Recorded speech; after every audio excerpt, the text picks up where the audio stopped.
काय झालं हे पोरी असा हंबरडा तू कधीच फोडला नव्हतास पोरी. काय झालं? तुला आई काय बोलली का? तुला बाई काय बोलल्या का? तुझा तो कार्टा तुझा भाऊ तुला काय बोलला का? तुला मैत्रिणी काय बोलल्या का? तुला काय हवं का? काय झालं मला सांग माझ्या लेकरा.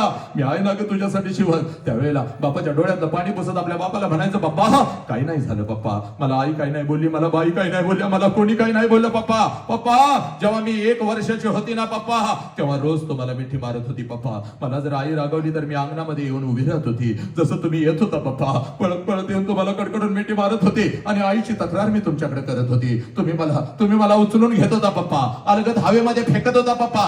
माझ्या बापाचे हात मला अलगद झेलण्यासाठी खाली तयार आहेत. अगदी हसत हसत मी खाली येत होती. पप्पा तुम्ही मला म्हणत होता, चल आपण दोघं मिळून तुझ्या आईला मारूया, चल आपण दोघं मिळून तुझ्या आईला मारूया, चल. पप्पा पप्पा पप्पा माझी समजूत काढण्यासाठी अंगणामध्ये तुम्ही माझ्यासाठी घोडा होत होता. तुमच्या पाठीवर बसून माझा घोडा माझा घोडा माझा घोडा म्हणून मी अंगणभर तुम्हाला फिरवत होती पप्पा. पोतं पोतं म्हणून तुमच्या पाठीवर मी बसत होती पप्पा.